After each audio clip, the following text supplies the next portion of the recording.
Duduk sila, gak pakai baju, ada suara ular jalan gede banget. Waduh, kata gua, mampus nih gua. Bener-bener ngelilit mas, kata gua. Pintu gerbang kebuka sendiri. Ser, kayak otomatis. Gila.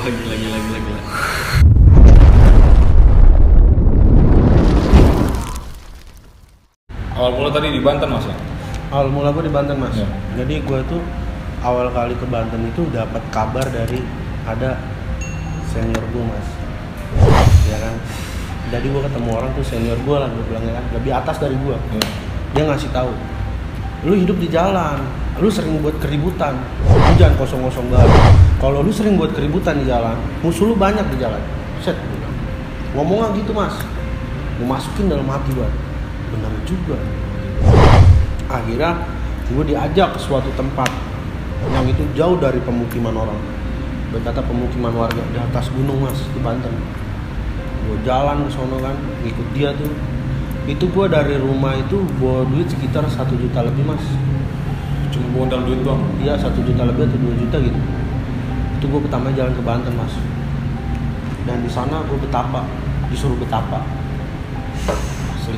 Pertamanya gue suruh mandi, suruh bersihin diri dulu. Ya. Habis suruh bersihin diri, puasa sehari baru ngejalanin. Asli, gue ngejalanin tuh gue betapa. Suatu tempat kata gue gelap banget anjir.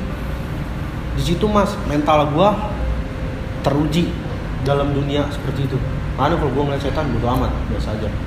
Gue lebih serem dari lu kok, muka gue tuh begitu emang. Ya karena gue juga ngelihat lu juga sebagai host juga ya, host Bigo ya. Lu kayak eksplor tempat angker, itu benar kelihatan cingan ditantangin sama Mas Don. Kayak gimana? Woi lu keluar, nongol, disamperin. Gue sih nggak mau gue. Minimal lari lah ya. Dan gue betapa 3 hari mas, itu nggak makan, nggak minum, jadi cuma duduk sila, merem, disuruh sampai 3 hari. Kalau udah selesai, nanti kalau udah disuruh selesai, baru selesai. Itu dalam 3 hari itu mas, awal kali gue baru merem, ditinggal, baru 30 menit ditinggal. Itu gue udah ngerasain pertamanya hawa takut. Berarti lu gini merem? Ini. Merem gini. Nah iya, tapi duduk sila. Duduk sila. Iya. Dan situ gue nggak pakai baju, cuma pakai celana doang. Oh, macana. Gue duduk sila, nggak pakai baju, cuma pakai celana. Gue merem mas, merem, baru ditinggal mas 30 menit. Kan dilepasnya malam tuh. Pas gue baru ditinggal, udah ada suara. Gue mati anjing. Cuman gue langsung ingat, hati lo harus bersih, tenang, kalem, kuasai. Disuruh guru gue gitu.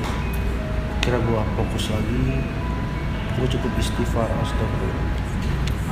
Itu awal kali mas, baru ditinggal mas 30 menit udah ada. Besar. Pas malamnya lagi, tapi ujiannya itu yang paling berat pas awalnya doang mas. Jadi malam pertama doang. Malam pertama? Iya, malam kedua, malam ketiga kita udah nggak ngerasain hal-hal seperti itu. Cuman ngerasain apa? Badan lemes, kayak ditiban sesuatu berat, dan mata pun udah mulai kayak pengen melek, cuman nggak boleh, udah sehari lagi dalam hati gue. Oh itu pantangannya nggak boleh melek? Nggak boleh melek mas, sampai guru gue yang nepok ini. Kalau guru gue udah nepok ini, udah selesai. Melek? Itu gue bener-bener mas, awal pertama kali ya kan, tadi suara H tuh. Pas malamannya lagi mas, badan gue udah mulai keringet. Padahal itu di tengah hutan dan di atas gunung mas, angin kenceng nih. Tapi badan gue keringetan mas, asli kata gue keringet dingin ya kan, awal kali. Terus gue betapa terus, merem gak boleh melek. Dan itu ada suara macan. Haungan macan di samping gue, bener-bener jelas kuping kanan gue. Dia tuh kayak ada di samping lu nih mas, kayak misalnya lu macan gue ikutan, lu ngaung. Asli kata gue, aduh mati nih gue dimakan nih dalam hati gue. Tapi setiap gue habis mengucapkan kata kayak gitu, gue langsung teringat kata guru gue, tenang, kalem, kuasai. Gue langsung gitu lagi. Sebenarnya itu kayak mau lari, cuman nggak bisa mas. Bener-bener. Itu malam pertama doang. Suara macan. Udah setelah itu mas, macan nih, udah nggak ada suara macan. Ada lagi dateng. Apa tuh? Di kaki gue mas, kali ini mas. Asli gue merinding. Jadi gue lagi begini, itu jalan mas, paha gue, ular gede banget, bukan ular kecil segini, bukan, orang badan gue langsung merasa berat, paha gue nih kayak ada tumpuan itu pak, lebih gede dari gue badan, jalan mas, astaganya apaan, pertamanya nempel nih dingin, tek, baru dia begini, jalan, waduh, apaan nih gitu gue ya kan, berat, tetep gini aja, itu gue nggak bisa tidur mas, malam pertama, asli, ular jalan gede banget, waduh kata gue mampus nih gue, bener-bener ngelilit mas kata gue, asli. Akhirnya gue bilang gue tetap sabarin, gue harus sampai tujuan gue, harus sampai kemauan gue ya kan. Malam pertama doang bener-bener cobaan itu paling berat, ular gede banget kata gue. Di situ udah jalan mas, udah jalan, ngelilingin badan gue nih sampai ke sini mas. Lilit. Asli, Lilit. dililit dulu nih. Pertama mah jalan doang. Gua anjing merinding gua bangsat. Gue kata mah lewat doang kan mas. Ah. Akhirnya gue dililit mas. Dililit. Itu benar-benar dililit. Cuman nggak ditekan sama dia. Sumpah, nggak ditekan. Cuma dililit. Badannya gede banget ularnya. Gue dililit apa mas? Ini pala di sininya nih kayak mas. Depan muka gue kayaknya mas. Gue nggak bisa ngeliat kan. Gue disuruh merem, nggak boleh buka mata. Itu pantangannya. Buat kata itu larangan, nggak boleh melek. Iya. Belum melek gagal lah ya. Belum melek gagal. Terus di sini mas, kayak ada suara. Anjing Lidah. Itu gua, aduh merinding nih gua jadinya kan. Itu bener mas, asli. Begini, pas di sini kayak ada suara. Itu tapi kebayang di muka gua mas, bahwa di depan gua tuh ada pala ular gede banget. Gua yakin ini ular dalam hati gua. Gua ngerasa banget, soalnya mata gua tuh kayak udah bisa sedikit melihat, walaupun gue merem kayak melihat gue, itu gede banget pala ular di sini, asli. Gue kayak ngerinya dalam hati gue, aduh gue dimakan dah nih, aduh mati konyol dah nih. Tapi gue langsung inget yang kayak tadi lagi, aduh fokus tenang kali puasa itu doang. Parah, itu perjalanan gue di Banten mas. Banten. Akhirnya gue terbang, lolos di Banten, gue terbang lagi mas, Ke Cirebon. Iya. Di Cirebon tuh ada namanya Aki Uyut namanya. Aki Uyut ini cuman ngajarin gua ngaji dan selalu harus ingat sama yang di atas dan orang tua. Itu kalau itu dia lebih Agama mas, ngajarin guanya di rumah kayak di gubuk gitu. Beda sama yang tadi di Banten. Iya. Gua nyari di situ 3 hari, terbang lagi ke Cirebon seminggu. Itu banyak mas, gua suruh makan apa aja. kayak apa? Kayak pertama, terus kayak ada air perak tuh. Iya. Cuman gak banyak mas dikasihnya gue, segelas kecil kayak sloki. Gue minum mas, kata gue panas banget mas, sampai mulut gue ngeluarin asap, sumpah. Kata gue kayak tenggorokan gue udah plong, kayak mati mas, bener-bener nyawa gue tuh kayak nggak ada, plong. Itu minum air perak. 2, gue kayak makan jarum mas, masuk 3 biji. Ampun deh, ya Allah. Terus ada lagi, itu kayak besi, cuman bentuknya kayak kail mas. Kayak ikan? Iya, cuman nggak terlalu bentuk kayak ikan. Oh. Itu suruh nelan 10 biji. Ya ampun. Tanpa minum mas? Tanpa minum. Astaga. Tapi bisa mas, gue bingungnya tuh bisa. Makanya di situ gue mulai mempercayai dunia seperti itu. Karena apa? Bisa, besi pun bisa ketelen loh. Padahal nggak pakai air, nggak pakai nasi, telan gitu. Cuman yang pertama mas yang bikin tenggorokan long itu yang air perak. Air perak itu. Pas minum nih sloki segini, minum, mulut gue ngebul, gue rasa. Dan nggak bisa ngomong gue awalnya. Pas nggak bisa ngomong, kayak begitu gue, kayak orang kayak ketiban setan.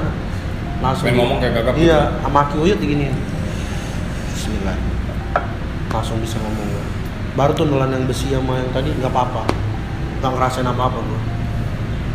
7 hari mas di Cirebon. Di Cirebon 7 hari nih. Pindah lagi kemana nih? Pindah lagi ke Jawa gue sendiri, Jawa Tengah.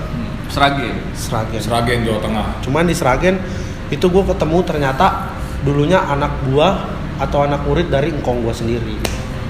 Makanya di situ gue disuruh bilang sama dia, lu buat apa nyari seperti ini? Sedangkan keluarga lu pun masih punya keturunan dari kerajaan. Kerajaan mana mas? kerajaan baru Jawa Tengah. Jawa Tengah. Pajajaran sih katanya. Pajajaran. Karena darah gue darah biru mas. Oh, golongan darah gue darah biru. Oh. Dan itu gue memang pernah ngalamin sendiri. Jadi pas gue lagi mimisan, Iya. darah gue merah.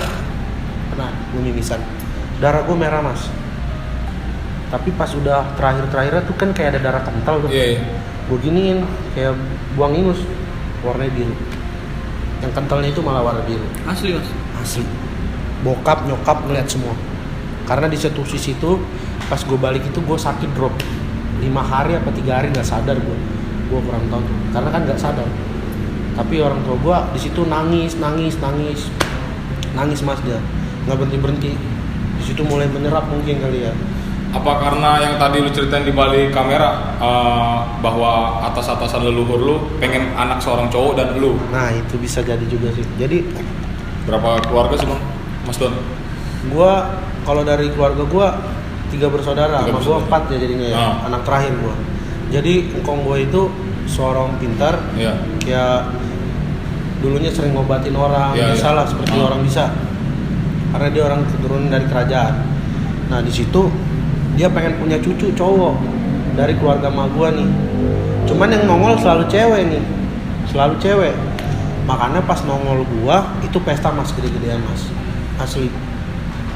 Senang lah ya. Senang karena punya cucu cowok. Ah. Jadi kemauan dia terturuti, Iya. terkabul gitu. Ah.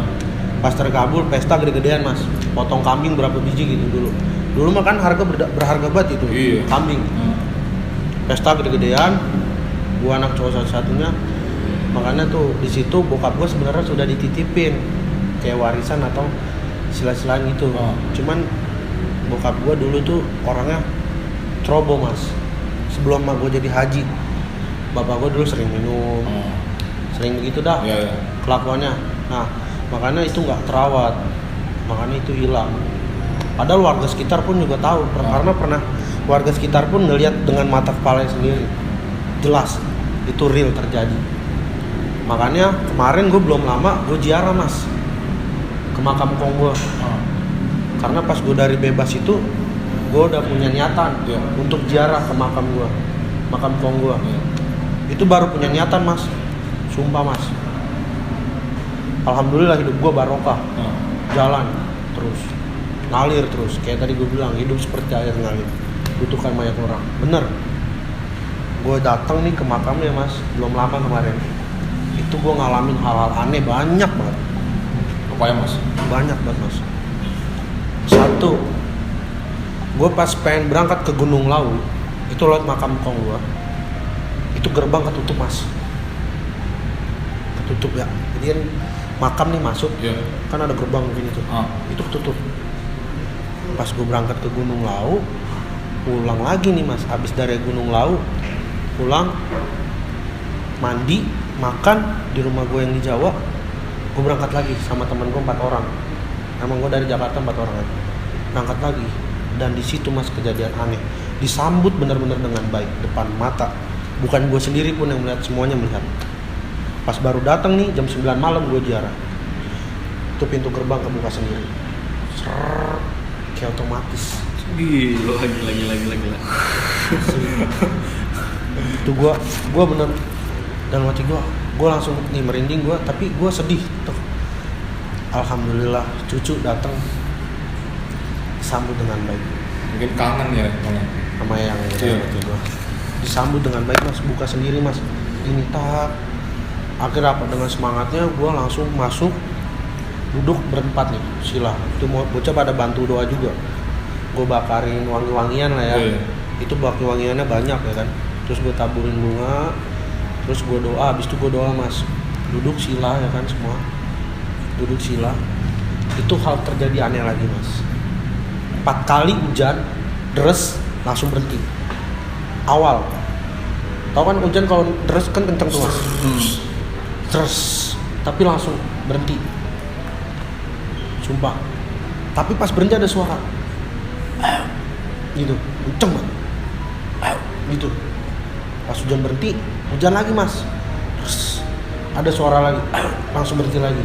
Sampai 4 kali mas. Itu gue dari jam 9 sampai jam 11 ziarah di makam Kongo. Akhirnya pas gue pulang, baru banget selesai hujan langsung terus nggak berhenti. Tapi pas masih doa itu karena keberkahan mungkin atau apa ya kan, itu nggak, hujan udah deras berhenti langsung, berhenti lagi. Asli itu gua bener-bener disambut mas. Karena apa ya, yang biasanya nyari makhluk tak terlihat itu susah, di situ gampang. 4 orang ini ngelihat semua. Jadi nggak bisa dikatakan kalau lu buat karena semuanya ngelihat. Semua ngelihat mas, asli.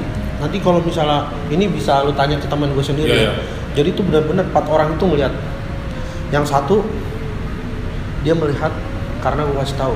Yang dua melihat juga karena dia udah mungkin langsung ngelihat gitu. Pas di hadapan dia. Jadi pas lagi doa gini mas, gue nengok ke atas. Di atas sono kayak ada pohon pisang.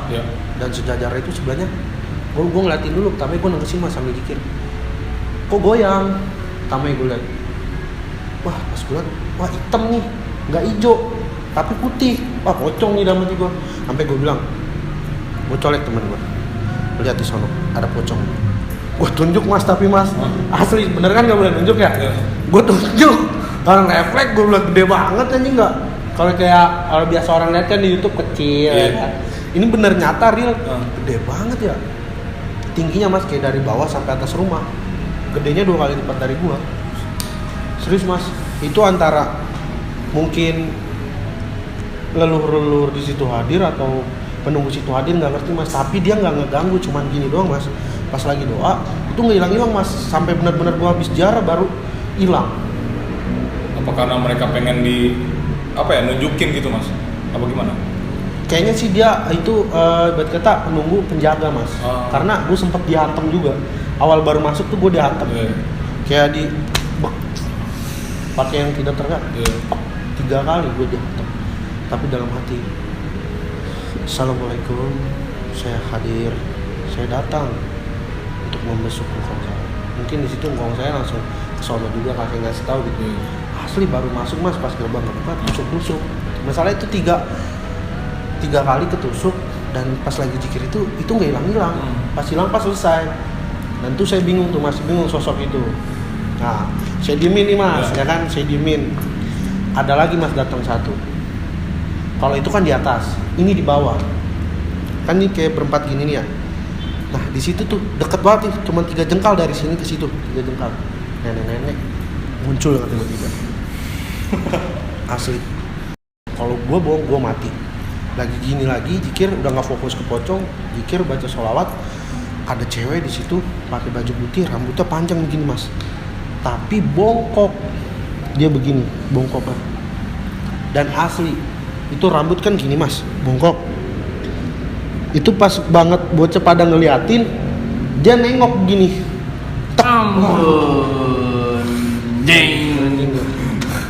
tapi langsung di situ anak-anak langsung udah pada. Gue jadi nggak fokus gitu pas kayak gini. Kata dia, mas gimana nih? Nah, istighfar gue bilang. Pas istighfar dia hilang. Pas anak-anak udah kan pada nunduk tuh mas, gara-gara dia ngeliat gini nunduk. Pas ngeliat lagi udah nggak ada. Jadi pas banget nongolnya tuh dia lagi duduk, anak-anak ngeliat ke sono, ngeliat semua. Pas anak-anak ngeliat begini, dia kan nunduk nih posisinya mas, bongkok. Dia begini nunjukin mukanya. Itu mukanya rata mas, kulitnya kayak ngelupas. Asli, 4 orang ngeliat semua. Kalau misalnya gue cuma ngeliat sendiri, bisa aja bilang, wah bohong, halu. Ini 4 orang ngeliat semua real, depan mata. Cuma 3 jengkal mas, kayak dari sini ke situ. Gimana tuh? Kalau gue pribadi sih ya karena percaya cing ya, karena di agama kita pun ada gitu kan. Dan emang harus mempercayai hal-hal seperti itu. Dan terlebih lagi kalau lu nggak percaya, lu cek Instagram Mas Don aja sih. Itu menurut gua adalah hal yang mulia juga, lu pernah ngobatin orang ya. Iya, itu jadi pas balik dari Sragen ke Tegal itu lagi mampir. Jadi ada orang sakit, gua ngobatin. Justru 7 tahun ya? 7 tahun. Nah, ada kok di Instagram lu bisa ngeliat, kalau lu nganggapnya ini hoax atau enggak, lu lihat aja. 7 tahun nggak bisa gerak. Tapi alhamdulillah udah bisa gerak tangannya, kakinya juga udah bisa gerak, tinggal dilatih aja lah. Itu ada lagi mas, kejadian aneh mas, pas balik dari makam nih. Balik dari makam, aneh, beli nasi goreng nih berempat. Itu badan lagi pegel-pegelan mas. Malam-malam jam 12 tiba-tiba lagi makan nasi goreng, ada kakek-kakek datang. kakek-kakek datang tiba-tiba gini nanya, lu orang mana? Set, dalam hati gua nyolot banget ini orang. Assalamualaikum apa kagak? Nanya, lu orang mana?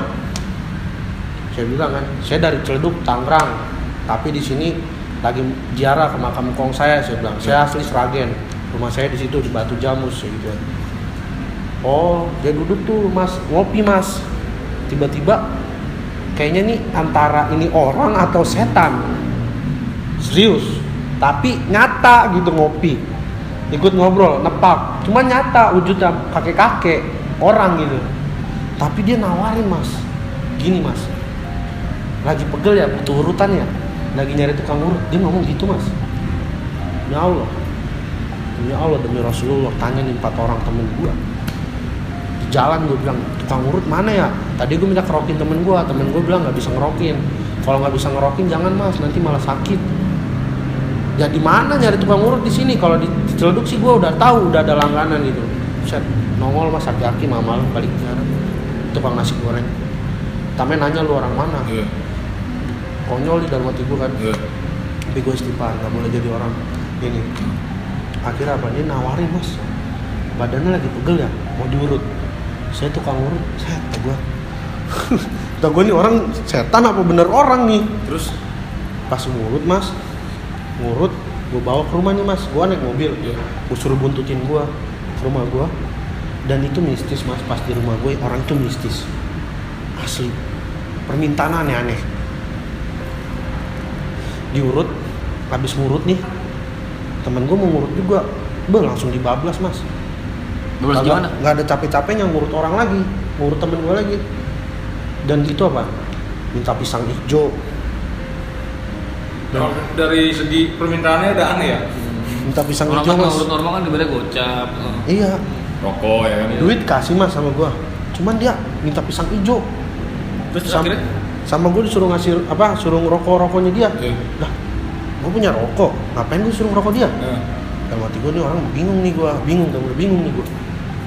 Gue pikirin, tapi nggak kena di pikiran gue, nggak kebaca nih orang ini siapa. Asli kayak misalnya gue ngeliat nih, gue bisa, wah lu orang gini. Dan ini nggak bisa, jadi kayak terhalang nih pikiran gue nih kayak kebalik-balik. Dan kebalik-balik keluar nih mas, itu yang lebih ajaibnya itu.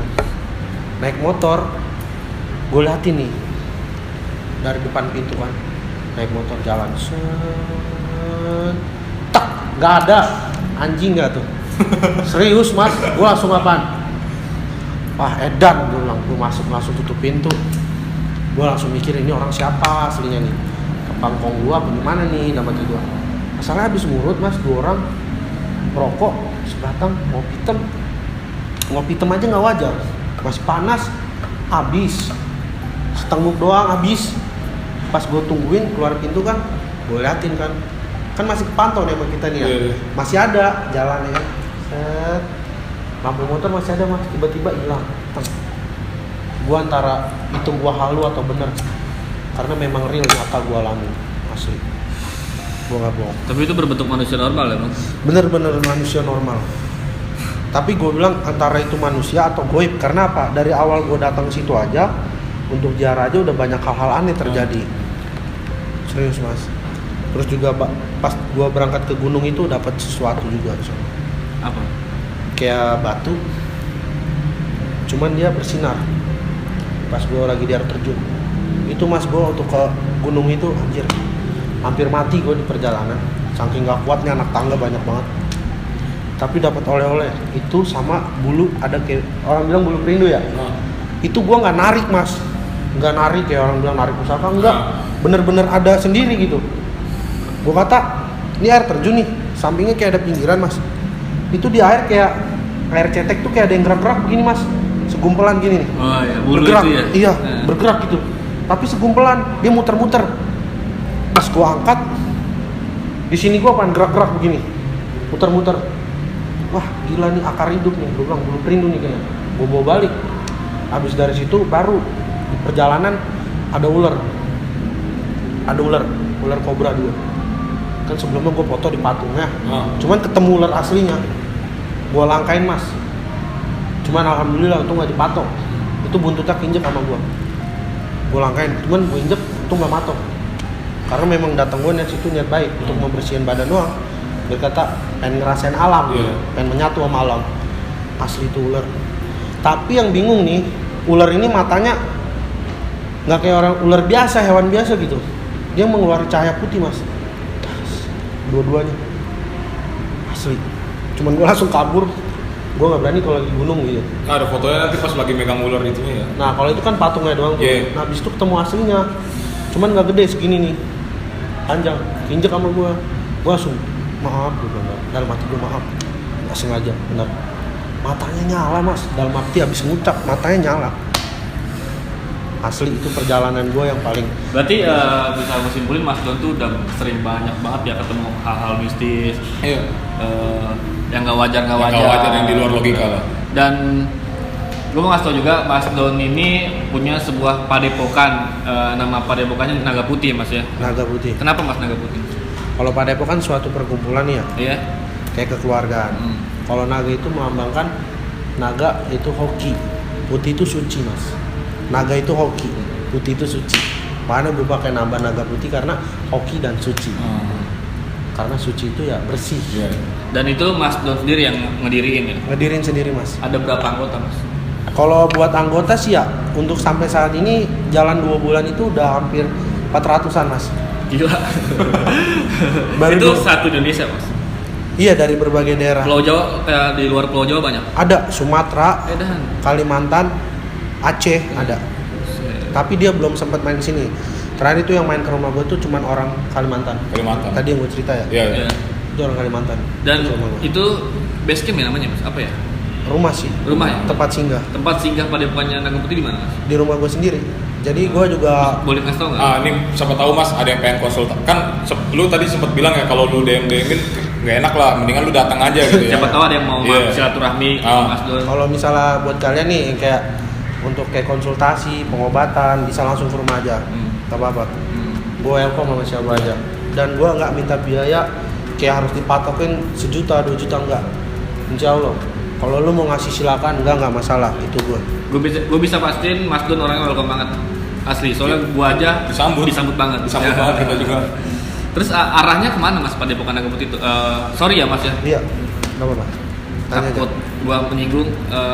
Itu lebih ke silat atau gimana? Soalnya kan gue kurang ngerti masalah beginian. Kalau padepokan gue sih lebih kayak keilmuan mas. Keilmu. Yang kayak tadi gue bilang. Keilmuan itu ya dalam arti kayak gue memperjualbelikan satu, dan gue juga membuka untuk khusus pengobatan. Dan yang mau beli kayak kemarin gue obatin orang Tegal itu udah sakit 7 tahun gak bisa bergerak, alhamdulillah atas berkat dan izin kuasa Allah bisa bergerak lagi. Masya Allah. Berarti ibaratnya dikasih kelebihan oleh Allah dan ikut membantu sesama sih, nggak dipendam sendiri. Keren sih lu Mas. Mulia. Tapi lu keren sih. Kegiatan apa aja sih Mas Don dari padepokan Naga Putih itu? Kalau kegiatan sih jarang ya mas, cuman kegiatannya itu gua kalau orang datang nih kayak cuman untuk bercerita tuh kayak mas gua nih kenapa sih mas? Sharing. Lebih sharing. Diskusi lah ya. Iya, dan di situ pun kadang kalau gua lagi ada luang waktu kosong dan nggak banyak tamu yang ke rumah gua, itu sebagian gua ajakin masuk grup. Pada sibuk kan nih gitu. Yang mau ikut ziarah ke rumah aja, gua ajak ziarah untuk nyari berkah. Hal-hal positif lah yang dilakukan ya. Biar mereka tuh juga ngebuang waktu juga bukan dalam hal kayak negatif, positif gitu. Lebih mendekatkan diri sama Allah dan biar bisa mengenal sejarah-sejarah doang sih gitu. Tahun berapa Mas didirinya Mas? Baru mas 2 bulan, tapi alhamdulillah yang mempercayainya banyak. 2 bulan 400 anggota. Masya Allah. Ini kayak tahun depan udah 1000 lebih. Dan masih belum ada cabang Mas ya? Enggak buka cabang. Belum. Nggak buka cabang? Belum. Oh belum. Lebih kayak pengennya sih, takutnya kita ngasih ke seseorang itu salah gunakan mas untuk mencari keuangan. Belum ada yang bisa dipercaya. Nah, yang belum bisa dipercaya belum ada. Cuman kayak kalau misalnya orang mau datang, mas sakit nih gini, coba insya Allah gue mau coba ngobatin. Kalau terjadi semua atas izin kuasa Allah. Kalau nggak terjadi, mohon maaf saya manusia biasa karena saya bukan Allah yang bisa segalanya. Alasan lu mendirikan padepokan Naga Putih? Satu mas, alasan gue ingin ngebantu seseorang di luar sana. Masih banyak orang yang butuhin gue mas. Karena kelebihan gue. Mungkin ya kelebihan gue lah, gue bilang kelebihan gue. Kalau lu menilai beda ya mohon Nggak maaf. masalah, memang semua masalah. semua orang punya kelebihan. Iya. Karena masih banyak yang butuh gue di luar sana. Contoh dari minyak ini, yang tadinya nggak punya pasangan, insya Allah kalau Allah ngizinin dia punya pasangan. Gitu. Udah banyak kok testimoni yang dari orang langsung, bukan dari kayak dibuat-buat gitu. Dan kayak keselamatan itu dalam arti kita sampai manapun selamat, bukan dalam arti kita memakai ilmu keselamatan itu kebal, bukan. Kebanyakan ilmu keselamatan orang bikinnya bakal kebal terus. Iya. Gak ada benteng yang kuat, serius. Karena benteng bisa hancur kapanpun, asli. Karena kalau keselamatan kan kita sampai tujuan nih, kayak Mas nih berdua, Iya. sampai rumah gue selamat, ya itu suatu keselamatan yang diberikan sama Allah. Kalau misalnya Mas nggak dikasih keselamatan sama Allah, mungkin di jalan tabrakan, mungkin di jalan ada halangan, itu yang dibilang nggak selamat. Cuman kan selamat nih sampai rumahnya, berarti semua karena Allah. Ya tetap lah, balik lagi semua takdir Allah. Iya. Bacing cukup seru ya. Keren banget ngobrolnya. Mulia banget sih. Banyak juga. petikan-petikan motivasi dia. Dan yang- Kasih lagu TikTok doang. Iya. Dari yang tadinya gelap pemikirannya ya kan, terjun di jalur sampai akhirnya bisa Dari yang ngebacokin orang, dari yang nyakitin orang, Iya. sekarang nyembuhin orang. Keren. Asli. Jangan pernah menilai masa lalu seseorang rendah cuy. Lu nggak bakal tahu masa depannya seperti apa. Iya. Gue selalu ngomong kayak gitu. Karena Dari gua gitu. karena gini Mas, kebanyakan orang sekarang tuh berpikir dia bakal kuat karena punya sesuatu. Jangan men, lu hidup di bawah langit, jadi jangan pernah bersifat langit. Itu aja sih kalau. Tapi ya punya pesan gak nih Mas nih? Punya pesan gak? Pesan gua ada satu Mas, Apa tuh? buat lu semua yang masih sering tawuran, yang masih sering buat keributan, buat owner jalan sudahi semua itu. Sekarang ke jalan yang bener lah, banggain orang tua. Satu, lu jalanin ibadah lu. Kalau lu mau sukses gampang caranya. Serius Mas, mau sukses gampang, yaitu apa? Carilah akhiratmu, jangan kau cari duniamu. Karena Allah pernah berjanji sama umatnya, bila engkau mencari akhiratmu, maka akan kukasihkan semua yang ada di dunia untukmu. Masya Allah. Mantap cing. Gua cing cukup. Cukup dari gue Bobby. Cukup ya. Dari gua cukup. Sekali lagi gua makasih Mas Don ya. Makasih banyak Mas Sama, Don. Mas. Sudah bercerita di Bintang Riksa. Semoga apa yang dilakukan sama lu lancar terus. Amin. Sukses selalu. Amin. Padepokannya makin maju. Amin. Pahala juga buat lu juga Mas. Amin. Sebaliknya, Ya. gue doain semoga Abang sama Bob sama Cacing ini makin sukses depannya. Amin, amin. Diberi umur panjang. Amin. Jadi kebanggaan buat mereka-mereka semua yang Amin, nonton. amin, amin. Dan satu, kebanggaan orang tua. Bintang Riksa kali ini cukup sekian. See you next time. See you.